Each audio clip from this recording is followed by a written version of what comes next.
नमस्कार, मी तनुश्री स्वागत करते परत एका छानशा व्हिडिओमध्ये. आय होप तुम्ही सगळे मस्त मजेत, आनंदात आणि भरपूर खुश असाल. भरपूर दिवस झालं माझी तब्येत खूप खूप खूप बिघडली होती आणि त्यामुळे नवीन नवीन व्हिडिओ मला बनवता आले नाहीत.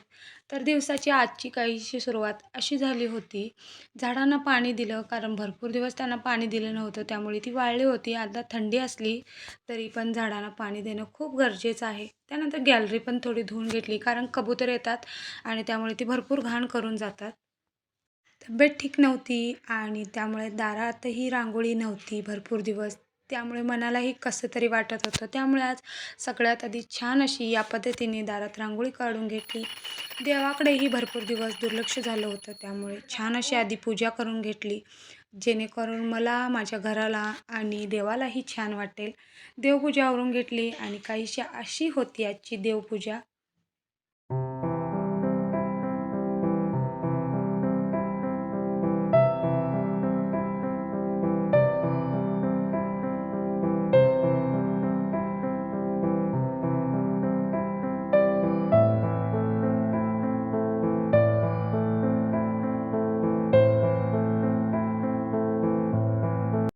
देवपूजा आवरली आणि त्यानंतर सवयीप्रमाणे घरभर या पद्धतीने धूप पसरवून घेतला, कारण त्यामुळे खूप छान पॉझिटिव्ह वाइब्स येतात असं मी मानते.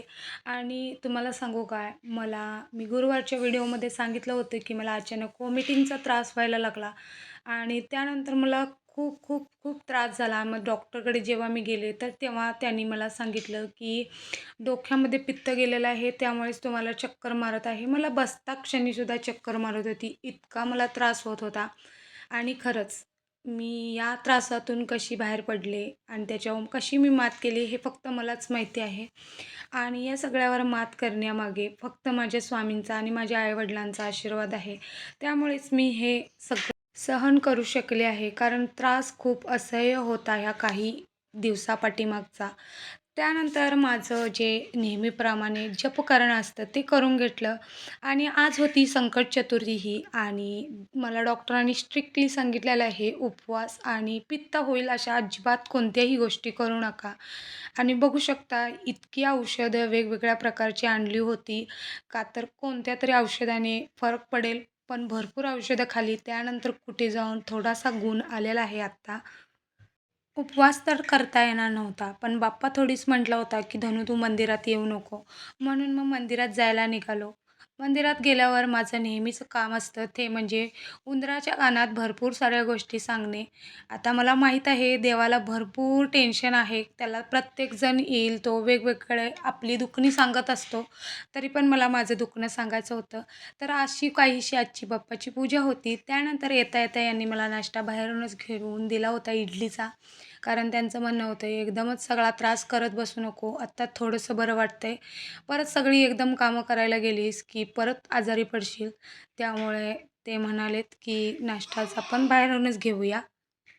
या काही दिवसात जसा मला भरपूर त्रास झाला होता, तसं माझ्या घराचंही हाल झालं होतं. कारण घरात करणारी मी एकटीच बाई आहे आणि मीच झोपून होते, त्यामुळे घरातली कामं करायला कोणीच बघितली नव्हती आणि असे किचनचे वगैरे हाल झाले होते. ते तर आता एका दिवसावर सगळी कामे टाकू शकत नव्हते.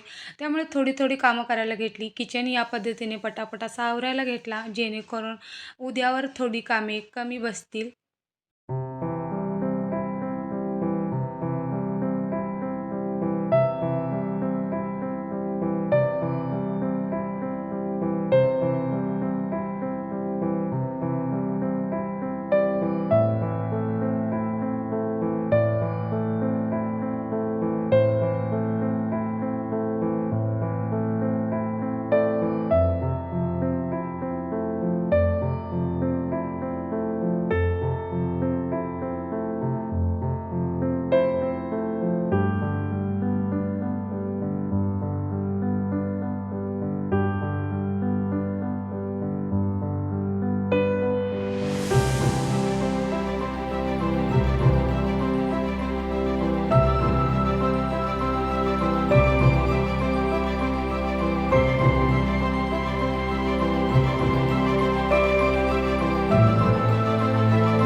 फायनली जेव्हा या पद्धतीने किचन क्लीन झाला, तेव्हा माझ्या मनाला खूप शांती लाभली होती आणि त्यानंतर मग आज निवांत जेवण बनवायला घेतलं. कारण आज रविवार होता, त्यामुळे थोडीशी कामं स्लोच होती.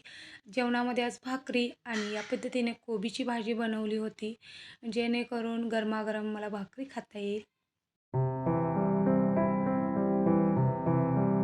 संध्याकाळच्या वेळी या पद्धतीने देवाला दिवाबत्ती करून घेतली. त्यानंतर तुळशीला पण दिवा आणि अगरबत्ती लावून घेतली. जेणेकरून तुळशी माता आपल्याला आशीर्वाद देईल आणि पॉझिटिव्ह वाइब्स आपल्या घरात नेहमीच वावर करत राहतील.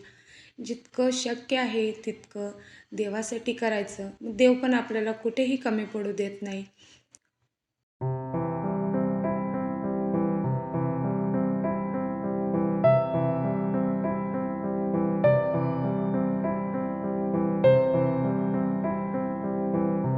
देवाला दिवाबत्ती केली की मी नेहमी शुभम करोती म्हणायची. आता मी ती ओवीला पण सवय लावलेली आहे, जेणेकरून तिला पण चांगले संस्कार लागतील. करोति कल्याणम आरोग्यम धनसंपत्ता सत्तरबुद्धि विनाशकम दीपक ज्योती दिव्याला पाहून नमस्कार. देवापाशी माझा नमस्कार, माझा नमस्कार सर्व देव देवतांपाशी, सर्व देवतांपाशी. घरातली इडापिडा बाहेर जाऊ दे, घराची लक्ष्मी घरात येऊ दे, घरच्या धन्याला ताण्या मनांना सर्वांना उदंड ऐश्वर्य. संध्याकाळच्या जेवणामध्ये चपाती, अख्खा मसूर, डाळीची आमटी, भात असा काहीसा मेनू होता. आणि जेव्हा आम्हाला स्वामी आजोबांची आठवण येते, तेव्हा आम्ही असं काहीसं करतो. श्री स्वामी समर्थ, श्री स्वामी समर्थ, श्री स्वामी समर्थ, श्री स्वामी समर्थ, श्री स्वामी आणि समर्थ. दिवसाचा शेवट या पद्धतीने चंद्रदेवाच्या दर्शनाने केला. चला भेटू परतच्या व्हिडिओमध्ये. तोपर्यंत बाय बाय.